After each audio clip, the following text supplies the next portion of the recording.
할렐루야. 바늘 가는데 실 가야죠. 그래요. 오늘 되는 집안은 집안에 아이 울음소리가 들려야 된다며요. 그죠? 우리 저 김장로님이 예쁜 아기를 또 안고 있네. 감사하죠. 얼마나 감사해요. 감사합니다. 오늘 예배 가운데 또 오늘 또 하나님 말씀을 통해서 반드시 하나님 음성 듣고 돌아가시길 축복합니다. 거저하지 마시고요. 반드시 하나님 만나고 돌아가셔야 좋겠어요. 그래야 제가 마음이 좋겠고 하나님이 좋으실 것 같아요. 자, 오늘 우리가 사무엘하 9장 말씀 우리가 보았습니다만, 앞서 읽었던 우리 사무엘하 8장에서는 이제 다윗이 치루었던, 왕이 된 다음에 치루었던 그러한 정복 전쟁에 대해서 우리가 보았지요. 이것은 이제 우리가 8장 보면서 지난주에 우리가 14절까지만 보았고, 뒤에 있는 15절부터 16, 17, 18절은 우리가 보지 않았거든요. 근데 8장에서 사무엘하 8장에 있는 내용이 뭐냐면, 이제 다윗이 대외적으로 이제 주변에 있는 국가들을 정복함으로써 국방의 기틀을, 나라의 기틀을 공고히 한 것과, 그리고 우리가 스킵은 했습니다만 이 8장 뒷부분에 보면 국가의 이제 강요들을 배치하는 장면이 나와요. 국방부 장관, 문화부 장관, 이런 이 강요들을 배치함으로써 대내적으로 또 나라의 기반을 튼튼히 하는 그런 이야기가 되었죠. 결국은 이 다윗이 이제 왕으로서 태평성대의 모든 기틀을 마련해 놓았는데, 이어지는 오늘 9장의 이야기는 뭐냐면, 그 태평성대를 이루었던 이 다윗의 통치 기간에 있었던 어떤 선정의 에피소드를 이제 우리에게 보여주고 있어요. 자, 어떤 이야기일까요? 우리 1절 읽지요. 시작.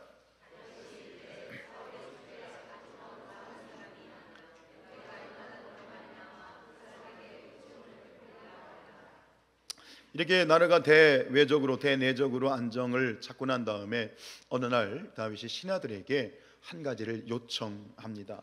그것은 무엇이었습니까? 사울의 집에 아직 남아있는 자가 있느냐. 우리가 아는 것처럼 사울과 그의 세 아들 요나단을 포함한 세 아들이 그 길보아산 전투에서 블레셋에 다 죽게 되잖아요. 그의 또 남아있던 아들 또 이스보셋도 또 반정을 했다가 신하들에 의해서 또 살해를 당하고, 사울의 집안에 이제 씨가 말라 있는 상황인데, 다윗이 오늘 신하들에게 말하는 거죠. 혹시 사울의 집에 남아있는 살아남은 자들이 있느냐, 이렇게 질문을 해요. 여러분, 이런 경우 일반적인 어떤 정치적 상황에서 볼 때, 일반 역사에서 볼 때, 왕이 지난 왕조에 남아있는 자손을 찾는 목적은 대부분 무엇이죠? 뭐 하기 위해서? 남아있는 자손을 숙청하기 위해서. 왜냐하면 지금 내 왕조에 지금 남아있는 과거의 그러한 왕조의 자손이 남아있으면 뭐가 되는 거예요? 화근의 씨앗이 되잖아요. 그렇죠? 이런 어떤 이 후환을 없애기 위해서 대부분 그래서 남아있는 자손을 찾게 되어지는데, 그러나 오늘 다윗은 아마 다윗도 그런 것을 염두에 두었는지 신하들에게 그 사울의 집안에 남아있는 생존해 있는 자녀들을 찾는 목적을 정확하게 얘기를 해요. 그 목적이 뭐예요?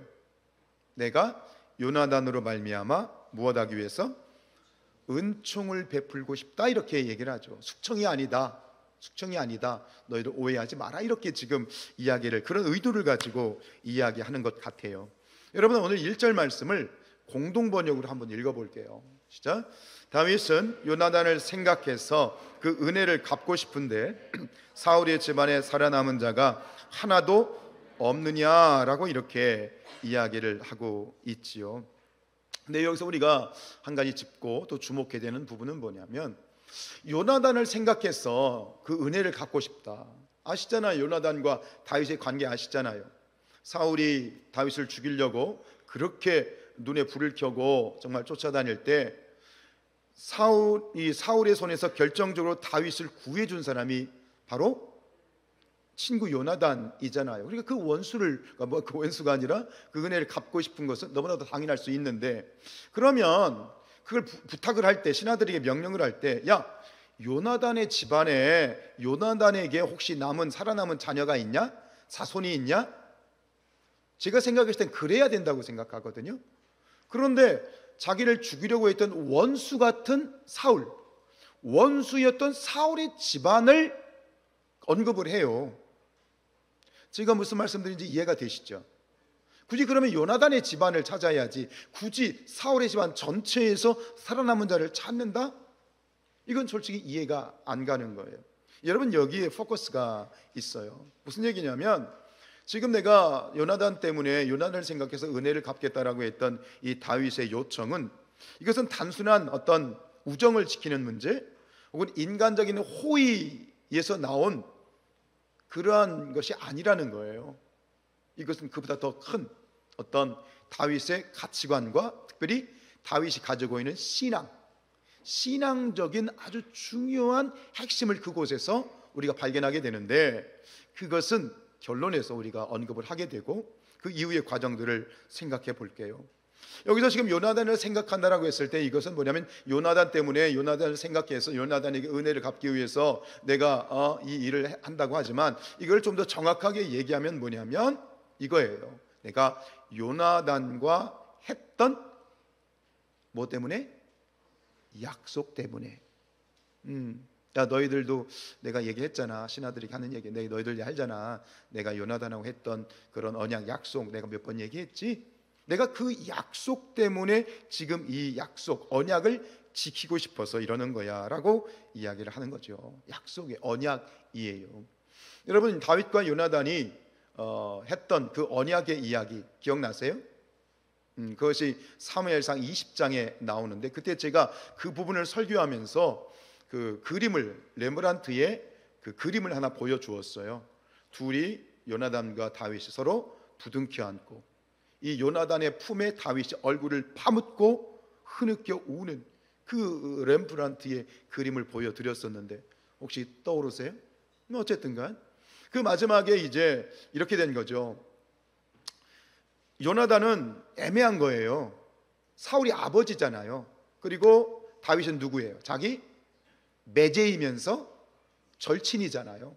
그런데 이제 다윗이, 야, 요나단, 장인이 자꾸 나를 죽이려고 한다. 아무리 나를 제거하려고 하는 것 같다. 아무리 내가 이렇게는 내가 살 수 없을 것 같다. 그러니까 이 요나단이, 아니야, 너 뭔 오해가 있겠지. 아버지 좀 성깔이 조금 불같아도 그렇게 너를 그렇게 죽이려고 하겠냐? 그거 아니다. 중간에 껴가지고 말이죠. 이 고부간에 끼인 이 남편처럼 이게 애매한 거예요. 요나단이 확인을 해요. 아버지가 정말 다윗을 정말 죽이려고 한 걸까? 그러다 결국은 몇 가지 과정을 통해서 요나단이 확인을 하죠. 정말 아버지가 다윗을 죽이려고 하는구나. 다윗의 말이 맞구나. 이거를 확인을 하는 거예요. 그리고 난 다음에 결정적으로 마지막에 다윗을 피신을 시키죠. 화살을 쏘아가지고 이렇게 아시죠? 그 과정? 화살을 쏘아가지고 사인을 주고, 그리고 결국은 이제 마지막에 다윗과 요나단이 작별을 하게 돼요. 눈물에 정말 작별을 하게 돼요. 잘 가라, 잘 살아라. 근데 그때 사무엘상 20장에서 했던 마지막 헤어지면서 했던 그 대화, 거기에서 언약을 맺게 돼요. 약속을 하게 되죠. 아주 혈맹하는 그러한 장면이죠. 우리 사무엘상 20장 15절이요. 시작. 너 다윗의 대적들을 지면에서 다 끊어버리신 때에도 너는 내 인자함을 내 집에서 영원히 끊어버리지 말라. 아마 요나단은 알고 있었던 것 같아요. 이제 우리 집안은 망한다. 하나님이 다윗을 왕으로 세우실 것이다. 그러면 일반의 정치적인 그러한 상황은 뭐예요? 몰락한 왕조는, 그 몰락한 왕조의 자손은 다 어떻게 돼야 돼? 멸문지화되는 거예요. 다 죽어야 돼요. 다 죽어야 되는 거예요. 요나단도 아는 거죠. 야, 너 다윗의 대적들을 하나님께서 다 이 땅에서 원수들을 다 죽여버릴 텐데 바로 그때 있잖아, 너 나한테 약속해야 돼. 너 인자함을, 즉 내 집에서 영원히 끊어버리지 마라. 그때 네가 정말 나를 생각해서 잘 행동해야 된다. 이렇게 지금 요나단이 요청을 하죠. 그것에 대해서 다윗이 또 약속을 하는 거죠. 16절입니다. 시작. 이에 요나단이 다윗의 집과 언약하기를 여호와께서는 다윗의 대적들을 치실지어다. 예언입니다. 사실 예언입니다. 이런 언약을 맺었던 거예요. 그래서 결국은 이제 모든 그러한 이 정치적이고 대내외적인 그러한 국가적인 안정을 이제 되찾고 난 다음에 이제 찾는 거죠. 이 약속을 기억했던 거죠. 그래서 조아들에게 명령을 하고 수소문을 했더니 마침 하나가 있었던 거야. 하나가 있었던 거야. 우리 3절입니다. 시작. 시바가 왕께 아뢰되 요나단의 아들 하나가 있는데 다리저는 자니이다. 먼저 찾아낸 것은 사울의 종 시바라는 사람이었어요. 그 시바라는 사람을 불러가지고 물었더니 결국 누가 나왔어요? 공교롭게도 누구의 아들이 살아있어? 요나단의 아들이 살아있어. 다윗의 마음에 예를 들어서 뭐 사울의 다른 아들들의 또 뭐 아들이 그런 살아있다 해도 그렇게 해줬겠지만 다윗의 입장에서는 자기의 친구 절친인 요나단의 아들이 살아있다니 얼마나 마음이 좋았겠어요. 그래서 결국은 이제 그 아들 그 이름이 뭡니까? 무비보셋입니다. 무비보셋. 무비보셋을 불러 일으키고 불러 세우고 그리고 그에게 최상급의 대우를 해줍니다. 할아버지였던 사울의 모든 재산을 다 주고 그리고 시바를 비롯한 그 사울의 종들을 다 붙여줘서 또 섬기게 하고 그리고 더구나 어떻게 돼요? 양아들로 삼아요. 양아들로. 다른 왕자들 같이 왕의 식탁에서 함께 식사를 하는 그런 놀라운 그런 배려를 하게 되어지는데 여러분 약속은 지켜야죠. 왜 아멘을 안 하세요? 찔리세요? 약속을 지키는 게 정상입니까? 안 지키는 게 정상입니까? 그렇죠? 그럼 오늘 다윗이 약속을 지키는 게 정상이죠? 그런데 그렇지가 않아요. 당연히 약속이 지켜지는 게 정상인데 우리의 삶을 보면 오히려 그렇지 않다는 거지. 약속을 어기는 것이 당연한 것처럼 여기고 기꺼이 약속을 하고 언약을 했음에도 불구하고 나의 상황과 나의 이익에 따라서 눈 하나 깜짝하지 않고 그거를 무시하는 것이 이 세상의 삶이에요. 오히려 비정상적인 것이 정상적이 되어버린 세상 가운데 왜 오늘 우리가 다윗의 이 신실함을 언급하고 있느냐? 이 세상이 신실하지 못하기 때문이고 다윗의 이 모습이요 얼마나 오늘 도드라져 보이는지 여러분 세상 가운데 분명히 기억하십시오. 우리 그리스도인들은 신의를 지키는 그리스도인이 되어야 됩니다. 약속을 지키는 그리스도인이 되어야 됩니다. 정직하고 진실한 그리스도인이 되어야 됩니다. 우리가 나와서 예배드리고 하나님 앞에 주일 한번 지키고 예배드리고 기도하고 좋습니다. 그러나 더 중요한 것은 우리가 지켜야 될 신앙의 자세, 신앙의 특별함은 교회 안에 있는 것이 아니라 우리의 삶의 현장에 있어요. 6일 동안 지내고 있는 세상 가운데에서 우리가 어떻게 지내야 되느냐? 거룩해야 되겠습니다. 거룩함이란 무엇입니까? 다르다는 얘기입니다. 구별된 겁니다. 세상에 살지만 세상 사람들과 다르게 사는 것이 거룩함입니다. 뭐 손들고 찬양하고 막 목소리가 할렐루야 목소리 깔고 뭔가 근엄하게 걷고 이게 거룩함이 아니라 세상에서 세상 사람들과 다르게 사는 것이 그것이 거룩함입니다. 아멘. 그 중에 하나가 뭡니까? 약속으로 존중하고 약속을 지킬 줄 아는 그리스도인이 되어야 되겠습니다. 오늘 다윗을 통해서 우리에게 주시는 첫 번째 도전이 이것입니다. 여기서 우리가 주목해야 될 건 뭐냐면 이 요나단과 언약했던 이 약속이 지금 이행되고 있는데 이 시간이 몇 년이 흘렀다고요? 약 20년이 흘렀습니다. 20년 전에 한 약속입니다. 그리고 또 한 가지 중요한 건 뭐냐면 언약을 했던 약속을 했던 당사자인 요나단이 지금 없습니다. 자, 이 정도 되면 이 세상에서는 20년 전에 한 약속입니다. 그리고 언약의 대상자가, 약속을 했던 대상자가 지금 죽고 없습니다. 그렇다면 이 세상 사람들, 많은 사람들은 그 언약을 굳이 내게 책임을 물을 사람도 없고 나한테 뭐라고 할 사람도 없다면 굳이 그것을 지키려고 하지 않을 겁니다. 이게 우리 살아가는 세상입니다. 그런데 여러분, 오늘 이 다윗은 다르죠.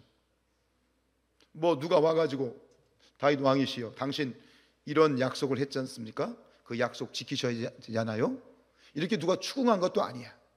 그런데 오히려 자기가 일부러 그 약속을 기억하고 찾아내어서 이행을 하고 있습니다. 이게 바로 다윗의 특별함인데요. 왜 그럴까요? 왜 이렇게 신실하게 그가 약속을 이행하고 있을까요? 그가 요나단 간의 우정 때문에 아니라고 말할 수 없어요. 당연히 영혼의 친구이니까 우정도 있겠죠.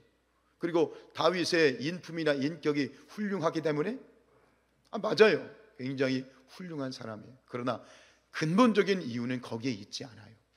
다윗이 이 약속을 신실하게 철저히 이행하고 있는 이유는, 결정적인 가장 중요한 이유는 이거예요. 하나님이 보시고 계시기 때문이에요.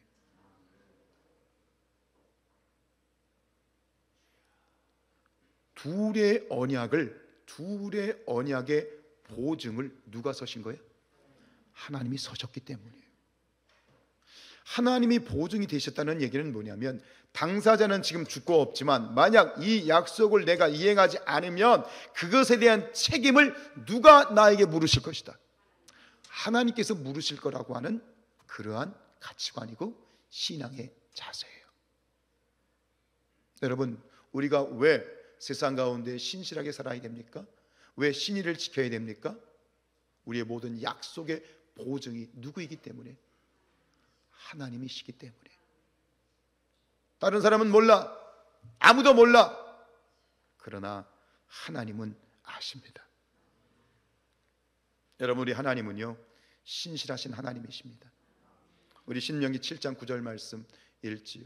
시작. 그런즉 너는 알라, 오직 내 하나님 여호와는 신실하신 하나님이시다. 여러분, 우리 아버지 하나님이 신실하신 하나님이시라면 오늘 하나님을 아버지라 부르는, 하나님을 믿는 주의 백성들도 역시 신실해야 되는 것이 당연하지 않겠습니까? 그리고 하나님께서는 우리가 신실하고 신의를 지키는 그리스도인이 되기를 원하십니다. 이것이 바로 거룩입니다. 말씀드린 것처럼 여러분, 우리가 세상 가운데에서 주님이 말씀하셨죠. 너희는 세상의 빛이 되어야 되고 세상의 소금이 되어야 된다. 이게 거룩입니다.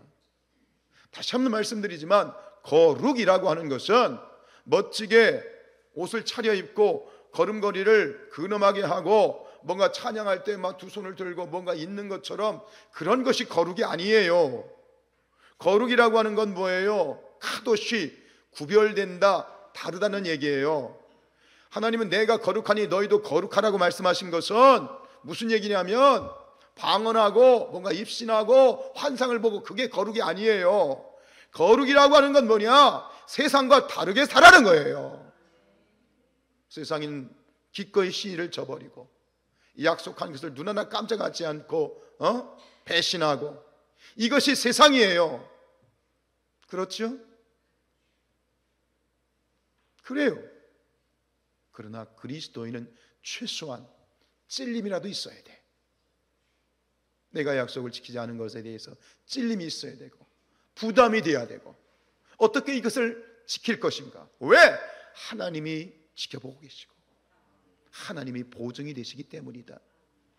그렇게 사는 것이 거룩한 삶이에요. 동의하십니까? 여러분, 1907년 하면 여러분들 신앙생활을 좀 하셨으면 아시죠? 1907년 하면 떠오르는 게 뭡니까? 평양 대부흥 운동이라고 하는 사건입니다. 1907년 이 땅 가운데 평양, 지금 북한 땅이지만 평양에 놀라운 부흥의 역사가 평양으로부터 시작이 됐습니다. 그때 그 평양에 있던 장대현 교회, 그 장대현 교회로부터 시작이 되었는데, 그 장대현 교회에서 사경회를 했어요. 그 사경회를 이제 겨울에 하는데, 그 사경에 600명의 성도들이 모여서 이제 사경회를 하는데, 거기서 놀라운 부흥의 역사가 일어나서 당시 그 이후에 평양을 사람들이 뭐라고 불렀냐면 동방의 예루살렘이라고 불렀어요. 그리고 그 평양은요, 그 평양 시내가 주일에는요 가게들이 문을 안 열었대요. 못 연 게 아니라 안 열었어. 왜요? 가게를 열어도 손님이 없어. 다 어디가? 다 교회 가고 저게 예배를 했던 거예요. 근데 이 놀라운 그것이 전국으로 확산돼 가지고 평양대, 그 지난 2007년에 그 평양 대부흥운동 100주년을 기념했잖아요. 근데 그 평양 대부흥운동의 그 시발점이 됐던, 도화선이 됐던 사건이 뭐냐면 한 장로님의 회개예요. 길선주 장로님. 이 길선주 장로님이 그 사경회에 참석을 했는데 갑자기 하나님께서 그의 마음에 강력하게 역사하셔서 그 600명의 성도들 앞에서 뻘떡 일어나서 자신의 죄를 회개하는 거예요. 그가 회개했던 죄가 뭐냐면 1906년 1년 전에 자기의 절친이 죽었어요. 근데 그 절친이 죽어가면서 뭐라고 얘기했냐면 임종 당시에 자기가 이 재산, 자신의 재산을 정리했는데 이 정리하고 났더니 그게 100달러, 뭐 선교사의 기록이니까 100달러겠지만 어마어마한 돈입니다. 지금으로 하면 몇 억일 겁니다. 그래 어마어마한 돈을 친구인 길선주에게 맡기면서 야 친구야 이거 잘 네가 좀 정리해다오 부탁을 한 거예요. 근데 길선주 장로가 그 돈을 어떻게 한 거예요? 인마이 포켓한 거예요. 없잖아, 죽었잖아. 누가 알아? 친구와 친구의 관계의 어떤 이 약속인데 그걸 600명의 성도들 앞에서 이 장로님이 일어나서 회개한 거예요. 그때부터 같이 있던 그 성도들 사이에서 누가 시킨 것도 아닌데 뻘떡 일어나서 회개하기 시작하는 거예요. 왜요? 하나님이, 저는 그렇게 생각해요. 성령께서 감동했지만 아마 그 마음 가운데 강한 성령의 역사는 뭐냐면 아무도 몰라도 하나님은 아신다. 하나님이 보셨다. 이것이 바로 다윗이 그 신실함은 신의를 지켰던 핵심의 원동력인 것이죠. 여러분 기억하십시다. 저는 오늘 이런 적용을 드리고 싶은 건 뭐냐면 2023년도가 일주일 남았는데 혹시나 떠오르는 내가 이행하지 못했던 약속이 있다면 이 해가 가기 전에 그 약속을 지킬 수 있기를 원하고요. 사람에게나 하나님에게나 정말 신실한 그런 신의를 지키는 그리스도인으로 거룩하게 살아갈 수 있는 저와 여러분들 되시기를 주님의 이름으로 축복합니다. 두 번째로 생각하고 싶은 건 이거예요. 여러분 이 상황을 무비보셋의 관점으로 보자고요. 다윗이 자신을 찾는다라고 하는 이야기를 들었을 때 무비보셋은 어떤 마음이 들었을까요? 와! 이제 고생 끝 행복 시작이다. 왕이 나를 찾는다. 이제 나는 내 인생은 이제 탄탄대로다. 그러면서 막 기뻐했을까요? 이제 죽었구나. 그렇지? 이제 내 인생이 여기서 끝이구나. 이겁니다. 오늘 보세요. 7절 말씀 보세요. 시작.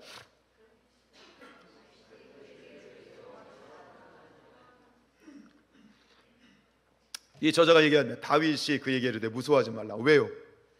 왜 다윗이 이렇게 얘기했을까요? 지금 벌벌 떨고 있으니까. 다윗 앞에 와 있는데 얘가 몸이 막 바짝 굳어가지고 막 얼굴이 사색이 돼가지고 벌벌 떨고 있는 거예요. 그러니까 야야야야, 아유 걱정하지 마, 두려워하지 마. 지금 이렇게 위로를 해주는 거죠. 지금 굉장히 두려운 거예요. 말씀드렸잖아요. 정치적으로 보면 지금 죽어야 되는 거예요. 그냥 거기서 목이 잘려 죽어야 되는 경우에. 여러분 무비보셋이 지금 다윗 앞에 이르기까지 약 20년이 넘는 그런 지금 나이가 볼 때는 한 30대 거의 다 된 나이인데 그 지난 세월에 무비보셋이 어떻게 살았을까요? 어떤 삶을 살았을까요? 어떤 심정을 가지고 살았을까요? 생각해 보세요. 근데 그것을 유추해 볼 수 있는 말씀이 있는데요. 그게 뭐냐면 다윗이 지금까지 살고 있었던 장소예요. 우리 4절이요. 시작. 왕이 그에게 말하되 그가 어디 있느냐 하니 시바가 왕께 아뢰되 로드발 암멜의 아들 마길의 집에 있나이다. 아마 이제 오갈 데 없는 이 마길이란 사람이 참 여러분 나중에 또 나오거든요. 다윗이 이제 유배를 갈 때, 저 도망갈 때 나오는데 참 호인이었던 것 같아요. 오갈 데 없는 이 무비보셋을 거두어서 이렇게 케어해주고 있잖아요. 그런데 지금 이 마길이라는 사람이 살고 있었던 지역이 뭐라고 되어 있죠? 하도 길어가지고 이게 뭔지 모르겠죠. 그 지역이 로드발이에요. 로드발. 근데 이 로드발이 어디냐면 이스라엘 지도를 한번 여러분 머릿속에 연상을 해보세요. 이스라엘이 있고요, 이스라엘의 영토가 요단강 동편에도 있었죠. 그죠? 바로 요단강 동편 므낫세 지파에 있는 땅이에요. 즉 이스라엘 지도를 생각하면 맨 오른쪽에 있는 변방이에요. 지금으로 말하면, 우리나라로 말하면 뭐 강릉이나 혹은 넘어서 울릉도 같은 지역, 아주 외딴 시골 지역이에요. 여러분 이게 뭘 의미하죠? 이스라엘의 본토 외딴 변두리에서 아주 멀찍이 지금 살고 있었던 이 무비보셋, 어떻게 살았단 얘기예요? 쥐 죽은 듯이, 전혀 드러나면 안 되는, 감추어진 인생, 드러나면 안 되는 인생. 그곳에서 산 게 아닌, 살아있으면 안 되는 존재잖아요. 정치적으로는 그런 어떤 삶을 살았던 것이죠. 결국 다윗이 자기를 찾는다 하는 얘기를 들었을 때 그것은 복음이 아니라 청천벽력이었을 거예요. 이젠 죽었구나, 이젠 끝이구나. 그나마 내가 이 마길이라는 사람한테 은혜를 입어서 이렇게 살아왔는데 여기서 내 인생은 끝이구나, 그렇게 생각했을 거예요. 그런데 다윗 앞에 와서 벌벌벌 떨면서 이제 죽었구나, 그렇게 두려움 가운데 떨고 있을 때 전혀 예상하지 못했던 그런 이야기를 듣게 되는 거죠. 7절 다시 읽어볼까요? 시작. 다윗이 그에게 이르되 무서워하지 말라. 내가 반드시 내 아버지 요나단으로 말미암아 내게 은총을 베풀리라. 이게 무슨 얘기야? 걱정하지 마. 내가 너를 부른 것은 너를 죽이려고 부른 게 아니야. 내 아버지 요나단 때문에 내가 내게 은혜를 베풀 거야. 이게 무슨 소린가? 그러더니 그 다음에 하는 얘기가 엄청난 거지. 너에게 네 할아버지의 재산을 다 줄 거야. 할아버지 사울이 가지고 있었던 그 왕의 영토를 다 주고, 그리고 너를 섬길 수 있는 이 시바와 그 식솔들 다 종으로 너를 극진히 섬기도록 붙여줄 거고, 또 마지막은 뭐예요? 내가 너를 나의 양자로 드릴게. 그러니까 왕의 상에서 함께 먹는다는 것은 왕자들 같다는 거거든. 그러니까 너를 매일 나의 왕의 식탁에서 겸상하게 할 거야. 완전히 저 밑바닥에서, 저 시궁창에서 살던 이 무비보셋을 최고의 자리로, 최상급의 자리로, VIP도 아니고 VVVIP의 자리로 올려놔 버린 거예요. 여러분 지금 여러분들이 무비보셋의 마음으로 이러면 들어보세요. 그리고 그렇게 했어. 무비보셋의 마음이 어때요? 당황스럽기도 하고 너무 감격스러운 거예요. 그래서 무비보셋이 이렇게 감격 가운데 고백합니다. 9절이 8절이죠. 시작. 그가 전하여 이르되 이 종이 무엇이기에 왕께서 죽은 개 같은 나를 돌보시나이까. 여러분 개 같은 것도 참 적인데 무슨 개? 죽은 개. 여기서 죽은 개라고 하는 건 뭐냐면 자신이 가지고 있는 육신적인 핸디캡, 장애를 얘기하는 거예요. 지금 이 아까 시바라는 사람이 얘기했죠. 무비보셋이 있는데, 요나단의 아들이 있는데 그 사람이 뭐한다? 다리를 전다 그랬잖아요. 그런데 다리를 전다 그랬는데 한 발만 저는 게 아니라 오늘 말씀 끝에 보면 뭐라고 돼 있어요? 13절에 그는 두 발을 다 절더라. 한 발도 아니고요, 두 발이에요. 우리 김영택 권사님 힘드시죠? 우리 권사님 얘기를 들어보면 아침에 뭐 이렇게 일어나셔서 거동을 하려면 집에서 사투를 하고 이 몸을, 이 굳어진 근육을 푸셔야 된대. 매일 병원에 들지 않으면 거동 힘든 거예요. 그 사람이 한 발이잖아. 근데 얘는 몇 발? 두 발 다 절어. 이게 거의 뭐 왜 이렇게 됐냐? 참 기구하죠. 4장 4절입니다. 시작. 사울의 아들 요나단에게 다리 저는 아들 하나가 있었으니 이름은 무비보셋이라.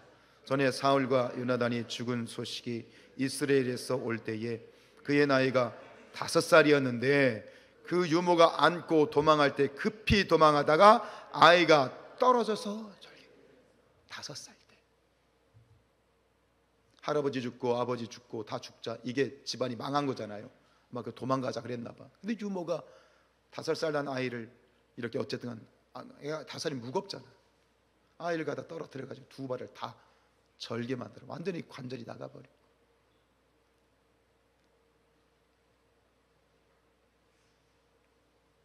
몰락한 가문. 내가 살아있는 것 자체가 이게 문제가 되는 가문.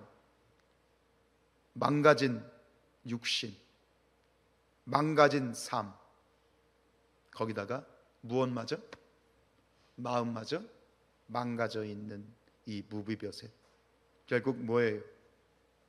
죽지 못해 사는 인생인 거죠. 근데 그가 하루아침에 저 지옥에서 어디로? 천국으로 직행합니다.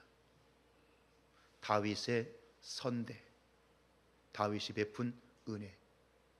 네, 여러분, 오늘 말씀을 정리하고 싶은 거는 이 무비보셋이 누구냐? 결국 우리 자신이야. 이걸 봐야 돼.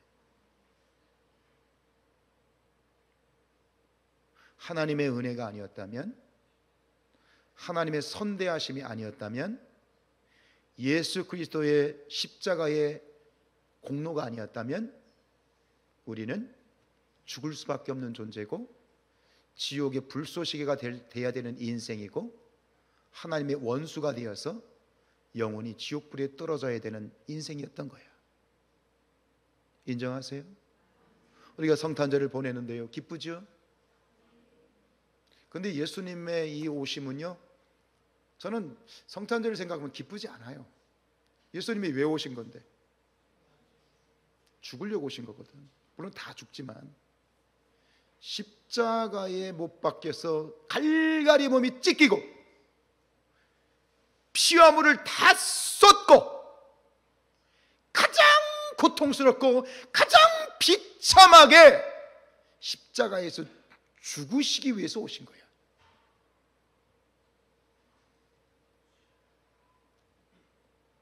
죽은 개 같은 우리 자신의 모습. 여러분, 저는 그렇게 생각하는 거는, 여러분, 우리가 나이가 들고 시간이 지나면서 여러분들 인격적으로 더 성숙해지셨죠? 여러분들 인격과 인품과 인성이 더 성숙해지시고 고결해지시고 더 순결해지셨죠? 대답을 못 하셔. 시간이 갈수록 내가 더 그래, 이 정도면 내가 하나님 앞에 갈 수 있지, 뭐 부족하지만 이 정도 되면 내가 그래도 하나님이 뭐라고 안 하시겠지, 그렇게 여러분들 고결하시고 순결하시고 성결하시게 되셨죠? 회개하세요. 그렇게 못 살았어요? 네, 우리 성도님들 그렇게 사신 줄로 믿습니다. 근데 저는요, 가끔 그렇습니다. 죄송합니다만 목사를 그만두고 싶을 때가 있습니다.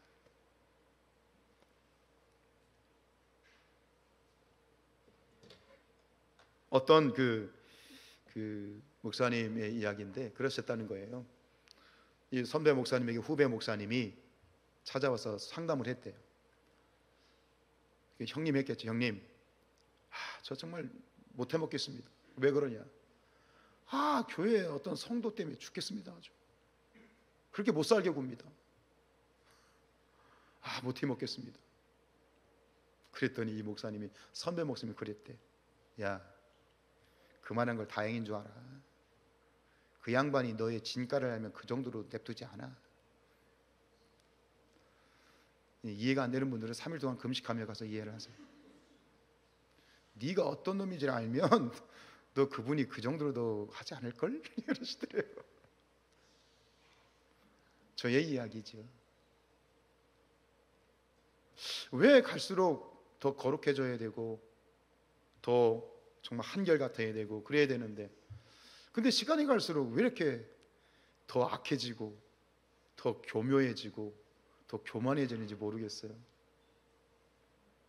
그래서 제가 좋아하는 말씀이 있어요. 로마서 5장 20절인데요. 시작. 죄가 더한 것에 은혜가 더욱 넘쳤다. 이거를 오해하지 마세요. 은혜 받으려고 더 죄를 져야 되겠구나, 이 얘기하는 게 아닌 거 아시죠? 이게 무슨 얘기냐면, 우리가 살아가면서 발견하는 건 뭐냐면 내가 구제불능이라는 거예요. 나는 구제불능이야. 나는 죄의 짱아찌야. 도저히 안 돼. 나는 안 되는 존재야. 그럼 그게 끝인가요? 아니라는 거야. 구제불능이고 안 되는 나를 위해서 예수님이, 나를 구원하시기 위해서 예수님이 죽으신 거야. 예수님 때문에 내가 천국 가는 거야.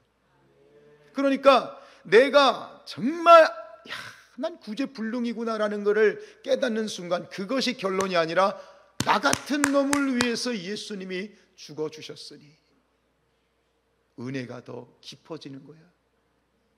감사가 더 깊어지는 거야. 찬양이 더 깊어지는 거야.